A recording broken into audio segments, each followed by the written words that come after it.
ራእየ ዮሐንስ ወንጌላዊ የዮሐንስ ራእይ ትርጓሜ ራእየ ዮሐንስ የሚላል። በስመ አብ ወወልድ ወመንፈስ ቅዱስ አሐዱ አምላክ አሜን። በዓለም ላይ የምትኖሩ ኦርቶዶክሳውያን እግዚአብሔር ልጆች ሰላም እግዚአብሔር ይብዛላችሁ። ይህ ገብረ መስቀል ሚዲያ ዩቲዩብ ቻናል ነው። የዮሐንስ ራእይ ምዕራፍ 13 ላይ ደርሰናል። ከ1 እስከ 12 ተማምረናል። አሁን እዚህ ላይ እንቀጥላለን። ራእይ ማለት እንግዲህ የአዲስ ኪዳን ትንቢት ነው። ዮሐንስ ወንጌላዊ እስከ ዓለም ፍጻሜ ያለውን በደሴተ ፍጥሞ ሆኖ እግዚአብሔር የሚልከው መልአክ እየነገረው እሱ ደግሞ የጻፈው ነው።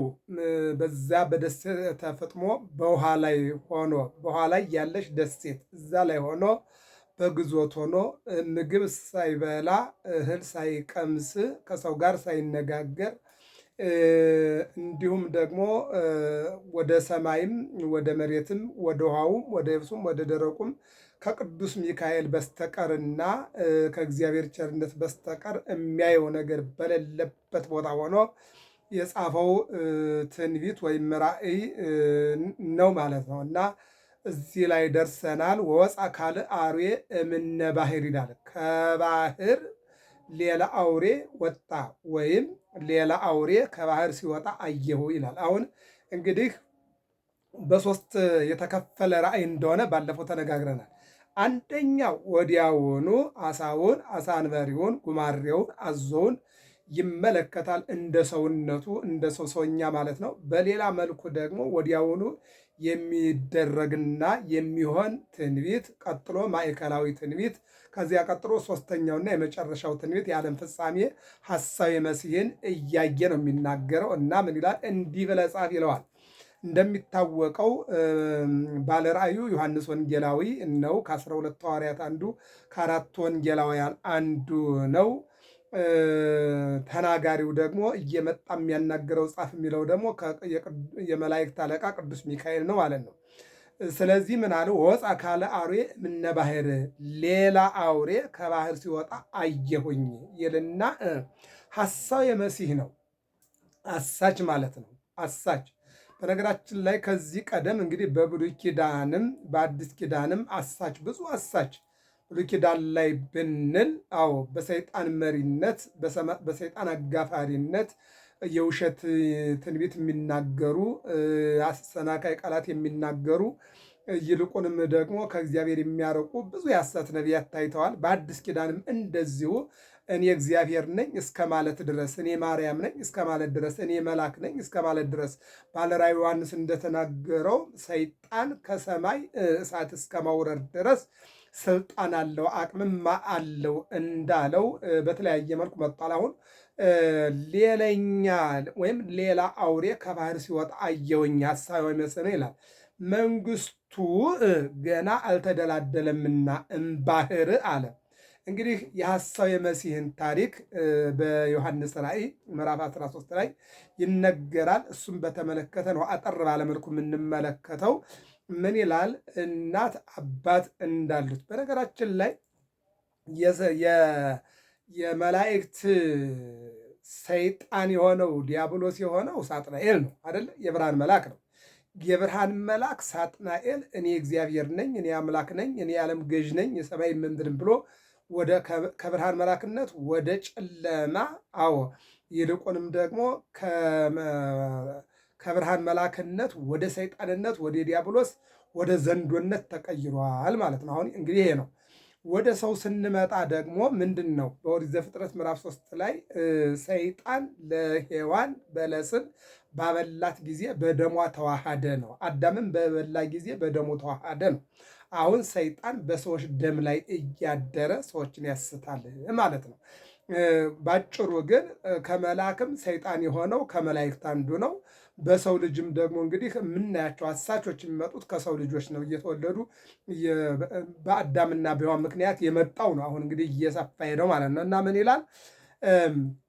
ሐሳዌ መሲሕ የተባለው ከነገደ ዳን አባቱ ከነገደ ኤሳው ናቸው። እናቱ ከነገደ ዳን አባቱ ደግሞ ከነገደ ኤሳው ናቸው ይልና ነቢያተ ሐሰት በድንግልና ነቢያተ ሐሰት በድንግልና ትጸንሻለሽ፣ በድንግልና ትወልጃለሽ ብለዋት እናቱ ይላል ከመቃብረ አረሚ ቁማ ስትጸልይ ከነገደ ኤሳው የተወለደ አንድ አይና ጎልማሳ ከወደ ምስራቅ መጥቶ ከክብር ያሳንሳታል። የሐሰት ነቢያት ምን አሉ? በድንግልና ጸንሰሽ በድንግልና ትወልጃለሽ። አያችሁ፣ ወደ ማን ጠጋ ነው እንግዲህ? ወደ እመቤታችን ለመጠጋ። በነገራችን ላይ ብሉይ ኪዳን ላይ አምላክ ከሴት ይወለዳል፣ ድንግል አምላክን ትወልዳለች ተብሎ የተነገረው ትንቢት ብዙ አጋንንትን፣ ብዙ የሐሰት ነቢያትን፣ ብዙ ምዕመናንን ከእግዚአብሔር እየለዩ ጣዖት እያስመለኩ የአጋንንት መናኸሪያ አድርገዋቸው፣ የዝሙት መናኸሪያ አድርገዋቸው፣ ከእግዚአብሔር ያራቋቸው፣ ሰይጣን የተቆጣጠራቸው፣ ዲያብሎስ የገዛቸው ብዙዎች ናቸው።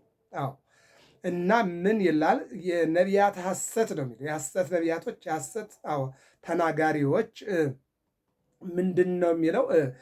በድንግልና ትጸንሻለሽ፣ በድንግልና ትወልጃለሽ ብለዋት እናቱ ከመቃብረ አረሚ ካላመነ ማለት ነው ቁማ ስትጸልይ ከነገደ ኤሳው የተወለደ አንድ አይና ጎልማሳ ከወደ ምስራቅ መጥቶ ከክብር ያሳንሳታል። ሰይጣን ትዕቢት አሳድሮባት በድንግልና ጸነሱ፣ በድንግልና ወለድኩ ትላለች። እሱም ተወልዶ አምላክ ነኝ ይላል።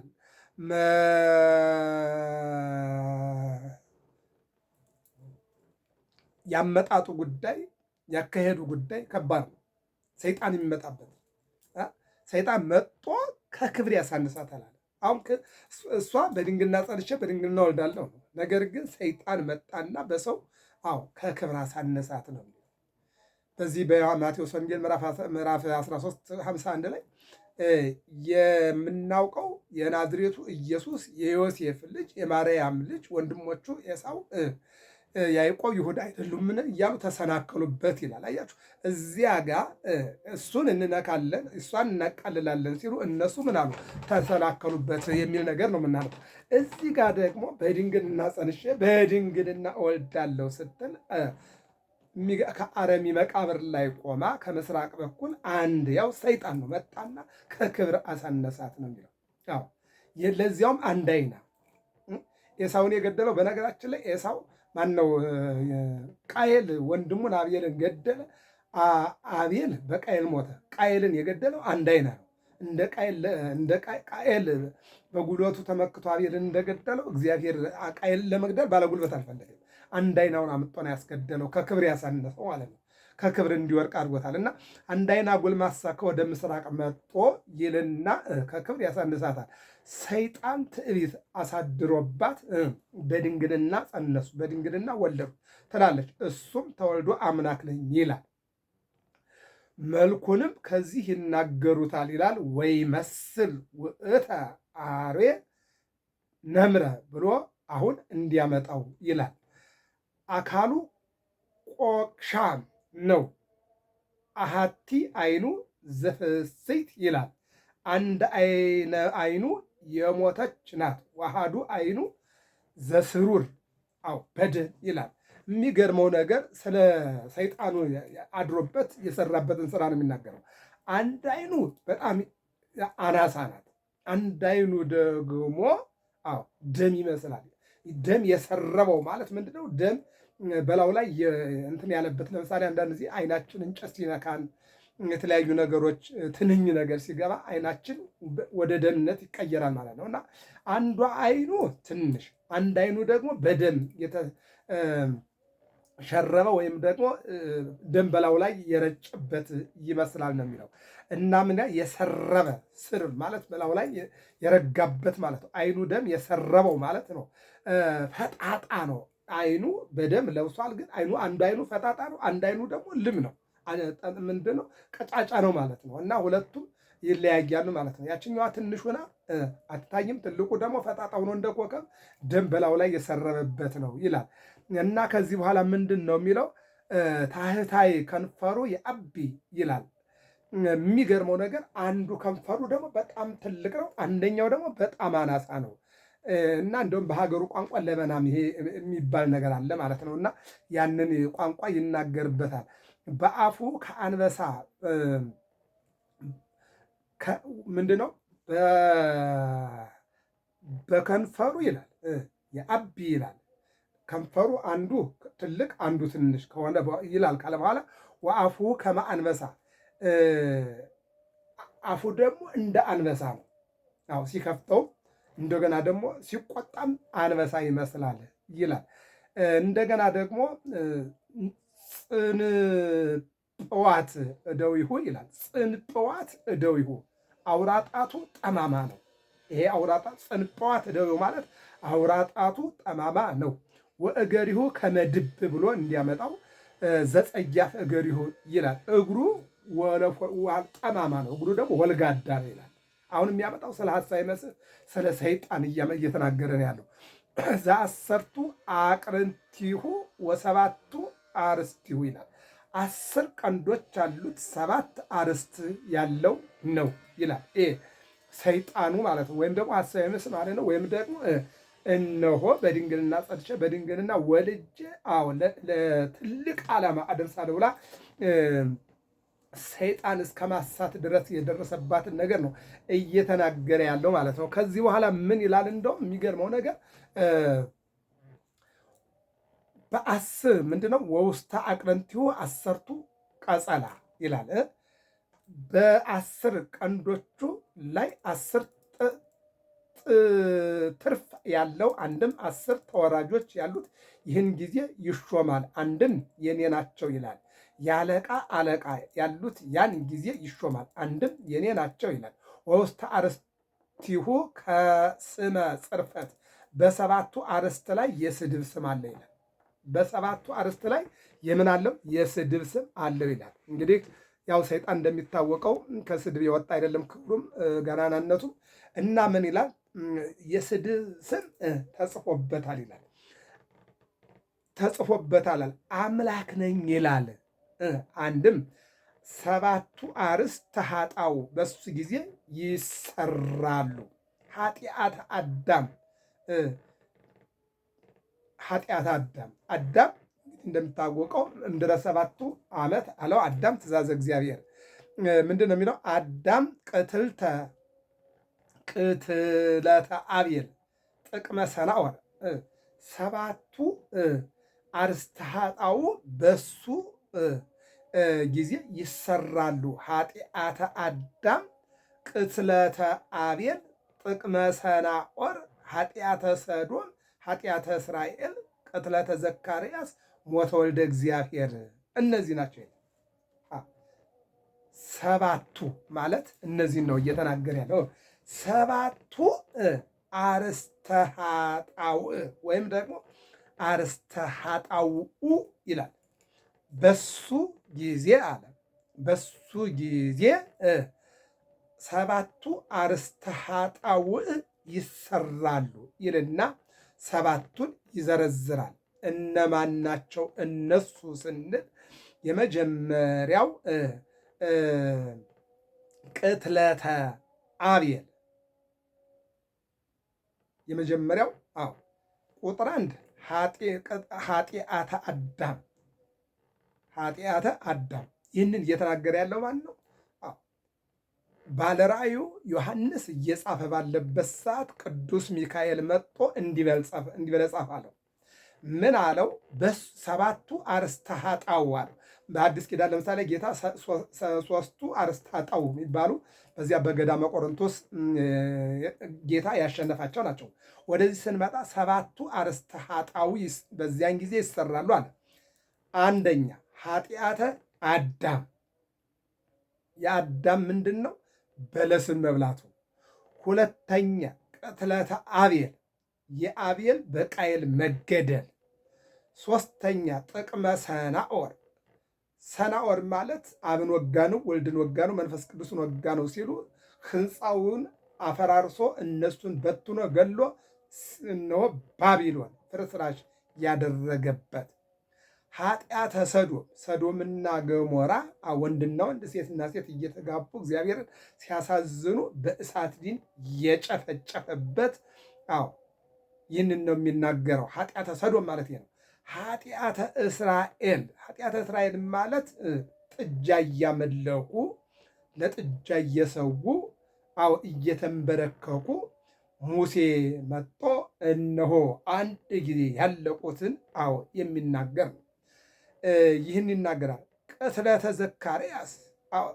ዘካርያስ ማለት እነሆ የዘካርያስ መሞትና የዘካርያስ ሞት የዚያ የካህኑ የነቢዩ የዮሐንስ መጥምቅ አባት አይደለም፣ የነቢዩ ዘካርያስ ትንቢተ ዘካርያስን የጻፈው የዘካርያስ ሞት የእሱን ሞት ነው የሚናገረው።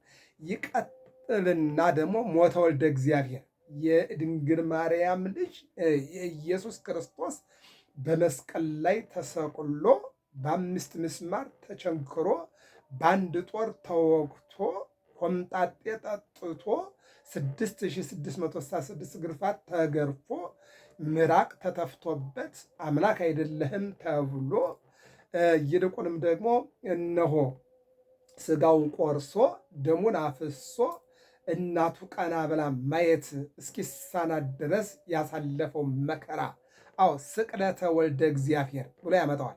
በሌላ መልኩ በቤተ ክርስቲያናችን አስተምሮ 7ቱ አህጉር ያመለክታል። 7ቱ አህጉር የሚባሉት ደግሞ 7ቱ አህጉርን ያመለክታል። ፋርስ፣ ባቢሎን፣ ጽር ይልቁንም ደግሞ ሜዶን፣ ግብፅ፣ ሮም፣ ኢየሩሳሌም እነዚህን ያመለክታል ብሎ ትርጓሜያችን ያመጣዋል። ወይመስል ውእቱ አርዌ ነብር ይመስላል አለ። አካሉ ቆቅኛም ነው። አንድም ነብር ዕለቱን አርዶ አይበላም፣ አሰንብቶ አሽትቶ አትልቶ ይበላል። እሱም ኑሮ መንግሥተ ፋርስን እጅ ያደረገ ኃይል አንድም ያነግሱ ወይም ደግሞ ያነስሁ እኔ ነኝ ይላል። አንድም 3 ጊዜ መላልሶ የወጋ መንግሥተ ናቡከደነፆር የኔ ነው ይላል። አንድም ያነግስሁ እኔ ነኝ ይላል። ራሱን በራሱ እያነገሰ ንጉሥ ነኝ እያለ ያሳስታል የሚለውን ይተረጉማል ማለት ነው። በሌላ መልኩ እዚሁ ላይ የምናየው ምንድን ነው? ወእገሪሁ ከመድብ ይላል። ወእገሪሁ ከመድብ ምን ማለት ነው? ድብ እንግዲህ እንደሚታወቀው እግሩ በጣም ወፍራም ነው እና እግሮቹ ደግሞ የእሱን እግር ይመስላል ይላል። ምን ማለት ነው? እግሩም እንደ ድብ አንበሳ ይመስላል አለ። ወለፎ ነው። ድብ አንበሳ፣ ግስላ፣ ጅብ፣ ተኩላ ነው። ድብ ትውልዱ ከአንበሳ ከጅብ ነው። ከጽር እና ከሜዶን የሚወለድ መንግሥተ ዳርዮስ የኔ ነው ይላል። አንድም ያነግሥሁ እኔ ነኝ ይላል። ወአፍሁ ከመ አንበሳ፣ አፉም እንደ አንበሳ ነው አለ። ይመስላል ለመናም ነው። አንድም አንበሳ ዕለቱን አርዶ ስጋውን በልቶ ደሙን ጠጥቶ ይሄዳል። አንድ ጊዜ ይወጋል። መንግሥተ ስልምናሶር ነው የእኔ ነው ይላል። አንድም ያነግሥሁ እኔ ነኝ ይላል። አንድም መንግሥተ ባቢሎንን እጅ ያደርጋል ይለዋል። ወሃቦ ዝክቱ አርዌ ቀዳማዊ ኃይሉ፣ ዝክቱ አርዌ ዲያብሎስ ነው ኃይሉን ሰጠው። ወመንበሮ ኃይል ኑሮት ጌትነት የሌለው አለና ጌትነቱን ሰጠው ይላል። ወእበየ ስልጣኑ ጌትነት ኑሮት ገናናነት የሌለው አለና ገናናነቱን ሰጠው ይላል። ወአሐቲ እምነ አርስቲሁ እንተ ረግዘት በሞት ወቁስለ ሞቱሰ ኃይወ፣ ከ7ቱ አርስት አንዲቱ በሞት አወጋግ የተወጋጅ ናት፣ ቁስሉም ዳነ። አንድም ከ7ቱ አርስት ኃጣው አንዲቱ ኃጢአት አዳም በሞተ ወልደ እግዚአብሔር ጠፍታ ትኖራለች፣ በሱ ጊዜ ትሰራለች፣ አምላክ ነኝ ይላል ማለት ነው። አንድም ከ7ቱ አህጉር አንዲቱ ኢየሩሳሌም ጠፍታ ትኖራለች፣ በሱ ጊዜ ትቀናለች፣ ሰው ሁሉ ያምንባታል። ሐሳዌ መሲህ ግን ሐሳዌ መሲህን ይከተሉታል። ለዲያብሎስ ሰገዱለት፣ ለሐሳዌ መሲሕ ስልጣኑን ሰጥቶታልና ብሎ ያመጣዋል ማለት ነው። ይህ እንግዲህ የዮሐንስ ራእይ እንደሚታወቀው ዮሐንስ በደሴተ ፍጥሞ ሆኖ የተናገረው መልአኩ ቅዱስ ሚካኤል እየነገረው የተናገረው ነው። ወሰገዱ ሎቱ ለውእቱ አርዌ ለሐሳዌ መሲሕ ሰገዱለት፣ ይህን አውሬ ማን ይመስለዋል እያሉ እንደ ሃይማኖቱ አርዌ ይልባቸዋል እንጂ እነሱስ አምላክነ ይነግስ ይሉታል ይላል። አምላካችን ነው፣ ይነግሳል፣ ያስተዳድረናል፣ ያኖረናል ብለው ያምኑታል። ወመኑ ይክል ጸቢኦቶ ድል ሊነሳው ለማን ይቻለዋል? ድል ሊነሳው ሊያሸንፈው ሊታገለው ለማን ይሳነዋል ይላል። ይቀጥልና ጽኑ ስድብ ይናገር ዘንድ አለ አምላክ ነኝ ይላል። ወይም ደግሞ አምላክ ነኝ ይል ዘንድ ውሸት ተሰጠው ይላል። እኔ አምላክ ነኝ የዓለም ፈጣሪ ነኝ ይል ዘንድ ውሸት ተሰጠው ይላል። 3 ዓመት ከመንፈቅ የወደደውን የምትሃት ታምራት ያደርግ ዘንድ ስልጣን ተሰጠው ይላል። ከዚህ በኋላ ነገር ጀመረ። እግዚአብሔር ነኝ ይል ዘንድ አምላክ ነኝ ይል ዘንድ ውሸትን ለቀቀ። ጽርሐ አርያም የኔ ናት አለ። ጽርሐ አርያም የኔ ናት፣ መኖሪያ ናት፣ ማረፊያ ናት፣ ማደሪያ ናት አለ። ከቅዱሳን ከምእመናን ጋር ይጣላ ዘንድ ድል ይነሳቸው ዘንድ ስልጣን ተሰጠው ይላል። በሕዝብ በአሕዛብ ላይ ስልጣን ተሰጠው። ሕዝብ ያለው ነገድ፣ አሕዛብ ያለውን በሐውርት ብሎ ያመጣዋል። በዚህ ዓለም የሚኖሩ ሁሉ ሰገዱለት። ስማቸው በሕይወት መጽሐፍ ያልተጻፈ አለ። መሥዋዕት በሆነው በበጉ ልቡና ያልታወቀ አለ። ኢኮነ ጽሑፈ ዘእምፍጥረተ ዓለም ሳይፈጠር መሥዋዕት በሆነው በበጉ ልቡና ያልታወቀ አለ የሚለውን ያስረዳል። እዝነ ልቡና ያለው ሰው ያስተውል አለ። እዝነ ልቡና ያለው ሰው እዝነ ልቡና እዝነ አእምሮ ያለው ሰው ያስተውል። በሐሳዌ መሲሕ ያመነ እንዲጎዳ ያላመነ እንዳይጎዳ አርዌ የተባለ በቁሙ አርዌ ዲያብሎስ ሰይጣን ነው። ወይም ደግሞ አርዌ የተባለው በቁሙ እንዳይደለ ሐሳዌ መሲሕ እንደሆነ እዝነ ልቡና ያለው ሰው እዝነ ልቡና ያለው ሰው ያስተውል። አርዌ የተባለው የቀበሮና የሚዳቋ አንበሳና የዘንዱ ጉዳይ ሳይሆን ሐሳዌ መሲሕ አሳቹ ነቢይ ነኝ ብሎ እኔ ከድንግል የተወለድኩ በድንግልና የተጸነስኩ ብሎ የሚናገር ውሸታም አውሬ ነው። ይህንን ያስተውል። ልቡናዬ አዘነብኝ የቀለምሲስ አሉታ ይህ ነው ብሎ በሰይፍ የገደለ እንጂ በሰይፍ ይሞታል። ምን ያሳዝናል! አይዞህ አትዘን አሉኝ እያለ ያመጣዋል። በዚህን ጊዜ ነው እንግዲህ ወፄዎ ይውር ሀበ ተፄዎ ይላል። የማረከ እንጂ ሳይማርክ አይቀርም፣ ወይም የማረከ እንጂ ሳይማረክ አይቀርም። እንደዚሁም ያሳዘንም እንጂ ሳያዝን አይቀርም። አይዞህ አትዘን አለኝ ይላል።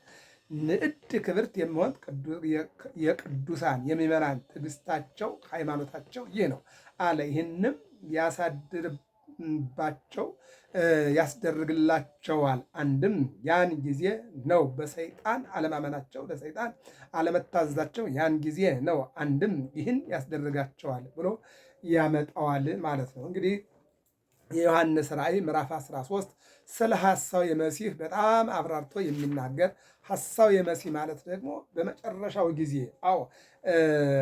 መጦ ተጋድሎ የሚጀምር እነ መልከ ጼዴቅ እነ አቡነ አረጋዊ እነ ኤልያስ እነ እዝራ እነ ቅዱስ ያሬድ ለተጋድሎ የሚመጡበት ዘመን ነው። በሰይጣን አለማመናቸው ለሰይጣን አለመገዛታቸው ያን ጊዜ ነው።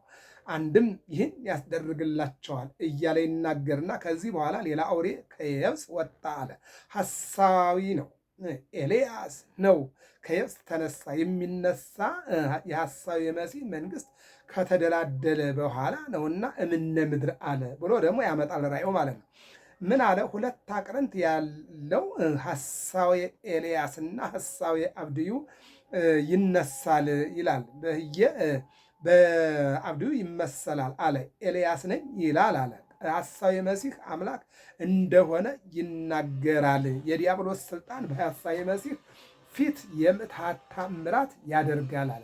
ሰውን ሁሉ ልዑላኑን ትሑታኑን እንዲሰግዱለት ያደርጋል። በሞት አወጋግ ተዋግቶ ለዳነ ለሐሳዊ መሲህ አንድም ከሰባቱ አርስታጣው አንዱ ኃጢአተ አዳም በሱ ጊዜ ለምትሰራ አንድም ከሰባቱ አይጉር አንዲቱ ኢየሩሳሌም በሱ ጊዜ ለምትቀና ለሐሳዊ መሲህ እንዲሰግዱለት ያደርጋል እያለ ይናገራል። ወገብረ ተአምራተ አበይተ ይላል። እንደውም የምትሃት ተአምራት ያደርጋል። ከሰማይ እሳት እስከ ማውረድ ድረስ ተአምር ያደርጋል ነው የሚለው። ኤልያስ ነኝ ብሏልና እሳት ከሰማይ ያወርድ ዘንድ አለዋል። ኤልያስ ነኝ ስላለ፣ ምክንያቱም ኤልያስ ከነ አክዓብ ከነ ኤልዛቤል ጋር በተጣላ ጊዜ ጸልዮ እሳት ከሰማይ አውርዷል። ይሄ ሐሳዊ መሲህም ይህን እሳት ያወርዳል ነው። በሰው ፊት ያወርዳላል። በዚህ ዓለም የሚኖሩትን ያስታቸዋል። አንድም ያስቶሙ ያስታቸው ዘንድ አለው። በዲያብሎስ ስልጣን በሐሳዊ መሲህ ፊት ስለሚያደርገው የምትሃቱ ተአምራት ያስታቸዋል። ያደርገው ዘንድ ስለተሰጠው ቢል ይሆናል። ምክንያቱም ከሰማይ እኔ ኤልያስ ነኝ ብሎ ስለመጣ እንደ ኤልያስ እሳት ከሰማይ ያወርድ ዘንድ ለሰይጣን አቅምና ጉልበት አለው ይላል። ስለዚህ ምንድን ነው የሚለው? ሰይጣን በሰይጣንነቱ በአሳችነቱ በክፉነቱ ከሰማይ እሳት እስከ ማውረድ ድረስ ይችላል። ምንድን ነው የሚመጣው? አመጣጡ ኤልያስ ነኝ ብሎ ይመጣል። ኤልያስን ደግሞ ምንድን ነው? እሳት ከሰማይ ያወረደ ነው። ኤልያስ ከሰማይ እሳት እንዳወረደ እኔም እሳት አወርዳለሁ ብሎ እሳት ያወርዳል። ለምሳሌ ዘጸአት ምዕራፍ 4 ላይ እንሂድ። አሮንና ሙሴ እስራኤልን እንዲያወጡ ወደ ግብፅ ታዘው ሲሄዱ በፈርዖን ፊት አሮን ያደረገው ነገር አለ። በትሩን ቁጭ ሲያደርግ እባብ ሆነ። አዎ ፈርዖን በጣም ተናደደና የእሱን ጠንቋዮች አባዮች ጠራና የእናንተን በትር እባብ ይሆኑ አድርጉ አላቸው። እንደተባለውም የፈርዖን ጠበብቶች በትሮቻቸውን እባብ አደረጉ። በኋላ ግን ልዩነት የሚፈጥረው ምን ላይ ነው? የአሮን በትር እባብ የሆነችው የፈርዖን ጠንቋዮችን እባብ ዋጠቻቸው። አየው። ምክንያቱም ጠንቋዮች የሚጠነቁሉ በሰይጣን ነው፣ በሱ መሪነት ነው። ሰይጣን ውሃውንም ደም ማድረግ ይችላል።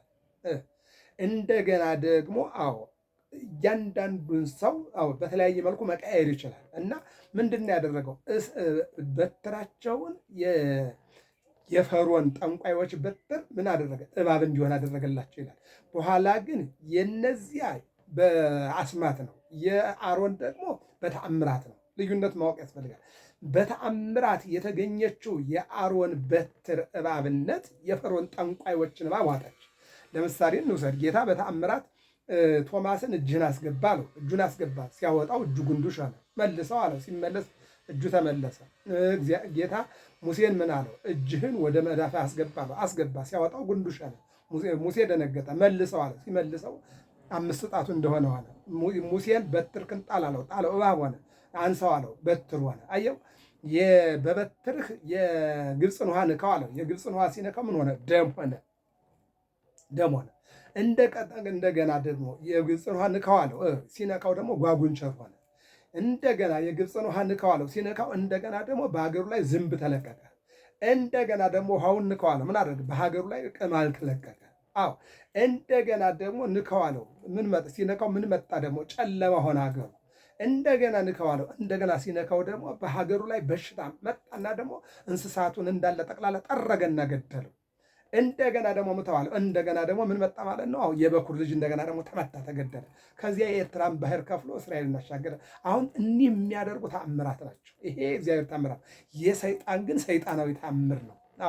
የመንፈስ ቅዱስ በእግዚአብሔር ሐዋርያት የሚያደርጉትንና የሚሰሩትን ሰይጣን የማድረግ አቅም የለውም። በራሱ ግን ሰይጣን አቅም አለው፣ ኃይል አለው፣ ያደርጋል ማለት ነው። እና እዚህ ራእየ ዮሐንስ ምዕራፍ 13 ከቁጥር 1 ጀምሮ እስከ 15 ባየነው ደረጃ ላይ በሾተል ተወግቶ የዳነ አለ። ከሰባቱ አርእስተ ኃጣውእ አንዲቱ ኃጢአተ አዳም በሞተ ወልደ እግዚአብሔር ጠፍታ ትኖራለች። በእሱ ጊዜ የምትሰራ አንድም ከሰባቱ አህጉር አንዲቱ ኢየሩሳሌም ጠፍታ ትኖራለች። በእሱ ጊዜ የምትቀና የሐሳዊ መሲሕን ስዕሉን ስለው ምስሉን መስለው እንዲይዙ ያደርጋል፣ ይይዙ ዘንድ ያዛቸዋል ብሎ እዚህ ድረስ እንግዲህ አይተነዋል። ከቁጥር 15 ጀምሮ ደግሞ እስከ መጨረሻው ምዕራፍ 13ን በሚቀጥለው እናየዋለን። ባጭሩ ግን የዮሐንስ ራእይ ምዕራፍ 13 የሚናገረው ስለ ሐሳዌ መሲሕና ስለ ታላቁ ዘንዶ ሰይጣን ከሰማይ እሳት ማውረድ እንደሚችልና ይልቁንም ደግሞ ራሱን አምላክ እስከሚያደርግት እንደሚዋጋና እንደሚታገል አመጣዱ ደግሞ ኤልያስ ነኝ አብድዩ ነኝ እያለ እንደሚመጣ የተነገረበት የራእይ ክፍል ነውና ይህንን እንግዲህ እንድናየው ለጸሎት፣ ለእውቀት፣ ለጥበብ፣ ለሞገስ የሚረዳ ዮሐንስ ራእይ ስለሆነ እንድንጠቀምበት ገብረ መስቀል ሚዲያ ነው። ሰብስክራይብ፣ ላይክ፣ ሸር አድርጉ። ሰላም እግዚአብሔር ከሁላችን ጋር ይሁን።